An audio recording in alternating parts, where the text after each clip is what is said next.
Hey guys, it is now update 12, week 14 of my reverse diet. And this week we're going to cover a topic that people have been asking about, which is kind of how to know when... Is this what happens when you go cray? What happens when you go crazy, you've gained a little bit of body fat and aggressively, or a huge amount of body fat. Now that hasn't actually happened for me per se, but I think it's important to actually... 300 grams, that's like might as well call in the National Guard for that. So, a lot of you have been asking, so I would like to go through today with you guys, what is considered too much of an increase. We'll talk about percentages and what's a really good guide for that, and then what are some of the strategies that you can put in place, not to want to diet again, but how can you put the brakes on this and continue improving your metabolism, but without, having to diet. So. Yeah, I think a lot of people, one of the questions I get a lot is, when do I know it's time to stop reversing? Yeah. And that's really subjective. Why is it subjective? Talk through that. Well, I mean, people, I have this with clients. The idea is that some people can, like you've been able to, is add calories with really no weight gain hardly at all, and add a lot of calories. And now you've started to gain some weight. Yeah. So some people look at that and go, oh, I hit my max, that's it. What I tend to notice is it's more of a stair-step approach, that you will be able to go up, increase through a certain range, not gain weight, and then you'll have a bump. And it's like, it's not linear. It's going to be like, boom, a pound or 400 grams or 500 grams in one week.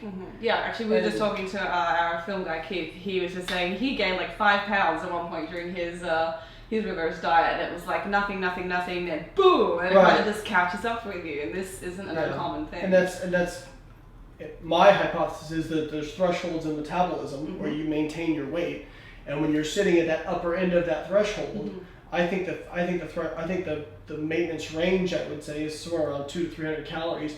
When you're sitting at that upper threshold and you're pushing, and all of a sudden you break through, there might be a little bit of a super compensation effect. So you gain some weight, but then what's likely to happen is you're going to stabilize, which is what's happened this week. Yeah. So you went up about 300-400 grams. Yeah, last week. Right, but you didn't just keep gaining; you stabilized. Yeah. And what will happen is you'll probably be able to keep increasing and not gain weight. Now you may have another break point at some point. And I've also had people who kind of linearly gain throughout the reverse at a slower rate. That's a little bit less common.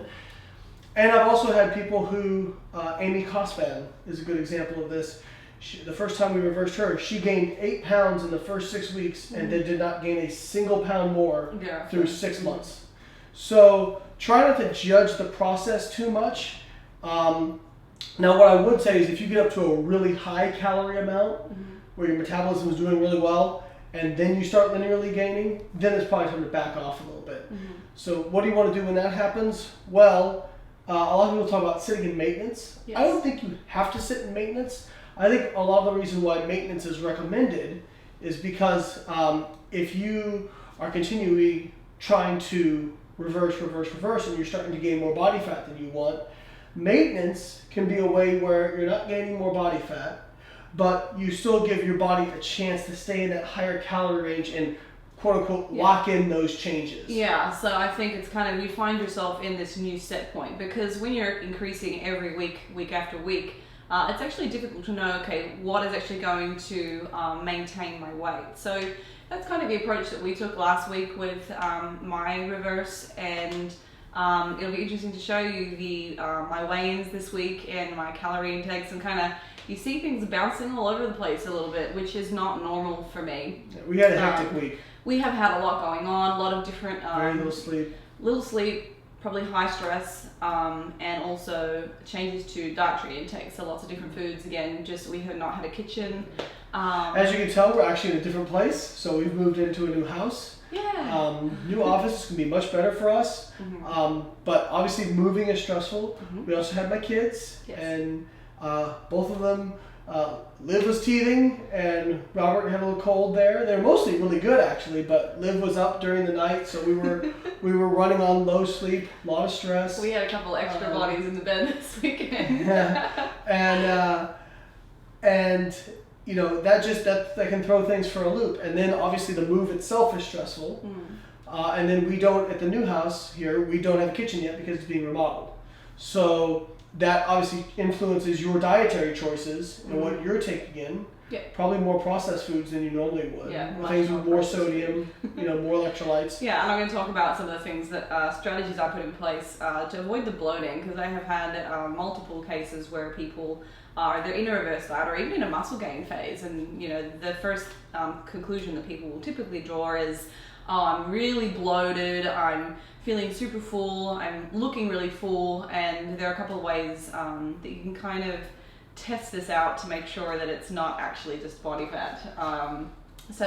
You seem to be pretty convinced that it was all 100% body fat. No, I say it, but I'm not actually serious. I kind of know what's going on. So we'll have a look at my numbers, and we'll kind of talk through what's happening, and I'm going to give you some quick tips on how to reduce your GI discomfort if you're going through a reverse diet and you're starting to feel a little bit round through your stomach. So yes. Alright, so there's been a couple of no weigh-in days that you can see here. So I missed my Thursday, but overall I actually was heaviest at the beginning of the week at 67. I've dropped back down here to 66.9. At my lowest on Friday at 66.4. And then I've kind of trended back up towards over the weekend, but that's probably due to the fact that I was a little bit more compliant to my calories. So I think the key things to have a look at here are my compliance to calories. So I was only 94% compliant. Now, if that 95. 95, whatever. Which is actually pretty poor, to be honest. Like, when you're thinking about calories, that's a good 100 calories below what I should be. So it's about 110 calories under my target. My compliance to protein unusually was very low. But again, I think a lot of this comes down to we didn't have any foods in our house. We were trying to pack. We kind of had everything put away, so there wasn't really a lot of selection. So that's probably why that was down this week. And then carbs and fats was down, but I am going to say, caveat to this, I did have alcohol. Now this, the way that I've got this calculated doesn't include the alcohol column. So that's probably closer to being accurate. So overall, I'm still a little bit down on calories, and my weight is kind of staying around that 67 kilo mark. So I think that being said... But even before that, your weigh-ins were 66.7, 66.9. Yeah. You were, like, I know seeing a new digit probably activates your worry.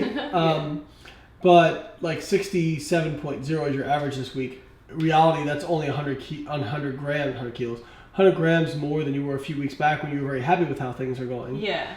And I think also, like, looking at my ratios of, like, macronutrients, like my you're protein. also all over the place. I really did a terrible job this week. Like, if I was my client, I'd be getting a slap on the wrist. No, but I mean, you were moving. You had a lot of stuff going on. I know. I told you this a couple of days ago. I'm like, I'm not sure, but I was just kind of planning for this week to be a shit show and accepting that it was going to be a shit show. I think you have, Holly is a little bit more, would you say, like you like to have control over stuff in your life or feel like everything's, and when things are in transition, it's difficult for you. Yeah. And so I would say, but the good thing is like you didn't use food as a comfort. No. And go crazy with that. Well, I think if I had food as a comfort, it probably would have been this week, to be honest, but we didn't, which is good. So having that barrier to being able to, use that as a coping strategy is, it worked very well this weekend. So, I think, based on this data, we're going to be traveling for the next 36 hours or so. We're filming this right before we get on a plane for Australia. Yeah. I would say probably do a small increase, but don't have it take effect until, we actually land. A small increase from my set targets, or do we want to do a small increase from what I actually consumed this past week? Well, you actually, the week before you hit those set targets, right? Yeah, I was about 100%. Mm-hmm. I would just say I'd just inch it up incrementally, 5 grams of carbs and a gram or two of fat. I would actually like to start when I get on the ground. Yeah, no, that's what I'm saying. Yeah. That's what I'm saying, like, maybe go a little bit lower calorie while you're I traveling. think I'm going to be quite conservative on the travels because I know a lot of my daily calorie expenditure, and a lot of people are like this, it comes from their physical activities. So my NEAT is probably not as greater percentage of what my calorie spend is for some other people. A lot of my calorie burn is from training. So well, then I would say, you know, on your off days, you don't ever really have an off day when you're normally home. I don't have off days. I'll have a recovery day and I'll do a walk or something. But I think. But I tell my clients usually 20 to 30% reduction in carbohydrate and fat on day you're completely off. Yeah, and I will be sedentary, so I'm going to go 20. I'm not going to go 30. I think that's a bit crazy. 225 times. Take off 67. That was 30%.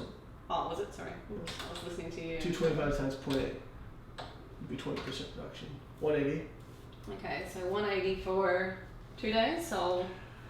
Well, you're going to be traveling for 36 hours, basically. So this turns us, because when we go to Australia, it's a 14-hour difference. It actually turns it into basically a 38-hour day. Yeah. So usually what I do is 36. So it's basically a day and a half. So I'm going to do 2 days on low macros, and then I'm going to give myself a high day as well. I'm going to come over here and. So this is a good, when you travel overseas, I get a lot of clients who ask this, how do I do this? You know, so we're leaving on a Tuesday, we're going to land on a Thursday morning. So what I typically do, since it's going to be an extra 12 hours ahead, I add 12 hours to the 24 hours I usually have. That's 36 hours. So it's basically a day and a half. So I take my daily macros and I times them by, I increase them by 50%, and I use that amount for the entire trip. So right now, my rest day macros are 300 grams of carbs, 100 grams of fat, 250 grams of protein. So I'll go 375 protein, 450 grams of carbs, and 150 grams of fat for my entire travel duration from this morning until we land in Australia. And then it will be a new day. I'm just playing around with my table right now because it's so.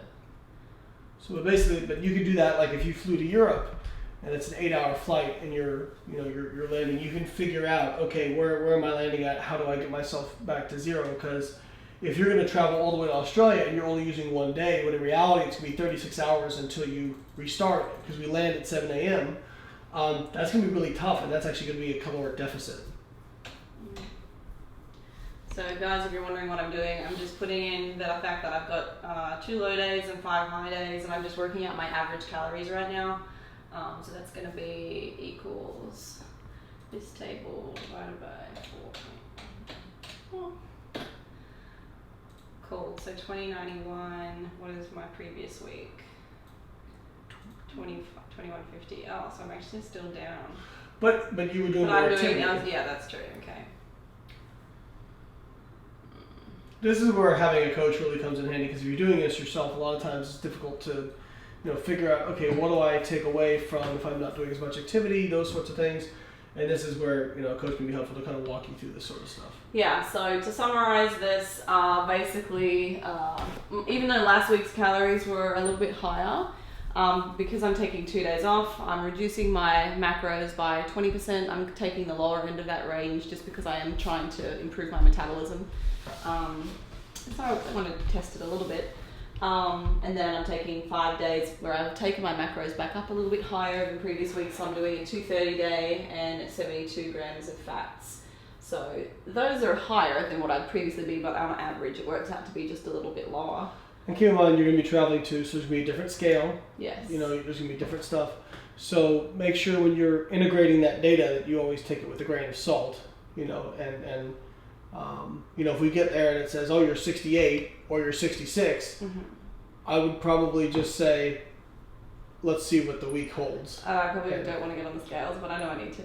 Thank you so much for watching, guys. We really appreciate your support. If you have any specific questions that you'd like to know about your own reverse diet, please drop a comment in or contact us to either of our emails. Layne, what's your email?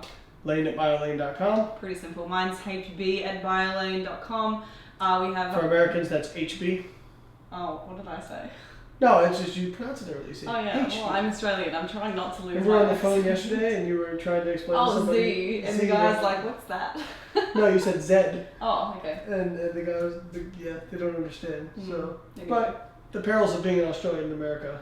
So yes, if you would like to contact us for anything, coaching, we still have a couple of one-on-one spaces available. However, we are literally about to leave for Australia today for our tour. Yep. So usually they fill out pretty quickly after this. So jump on board and hit us up if. And if you haven't, if you're in Australia, you haven't signed up for our tour yet, make sure you go to buylayne.com, search Australia in the search bar, and they'll come up. And you can come check us out on tour, learn from us directly. We're pretty much almost sold out in Brisbane. There are a couple spots available. Sydney, we have a few more spots, especially at the camp. So if you're interested in that, go check it out. So that is this Friday evening, all day Saturday in Sydney, and then on Sunday we'll be in Brisbane in the afternoon. And then the weekend after that, I'll be in Melbourne for the Ultimate Evidence-Based Conference, along with a bunch of other huge names like Breckentress, Eric Helms, Alan Aragon, Mike Israetel, Sophie Lee, some really great James Krieger, really great lineup of people. So you don't want to miss out on that opportunity. If you're in Melbourne, go sign up for that. And yeah, we're really looking forward to it. If you want to know more about how we base some of our calculations, you can check out my contest prep book. But it's not just for contest prep, it's for anybody who wants to learn how to set up a fat loss diet and execute that diet. And you can get that at contestprepbook.com. Thank you. In the trenches every day, cause I stay on my grind. If they hate, they let them make, cause they won't stop my shine. See me running to that money, I just want what's mine. No, I don't waste no time. No, I don't waste no time. Whoa, whoa, whoa, whoa, I don't waste no time. Whoa, whoa, whoa, whoa, I don't waste no time. See me running to that money, I just want what's mine. I don't waste no time. No, I don't waste no time.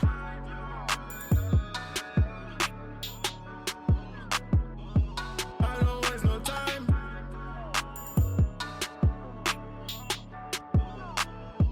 No, I don't waste no time.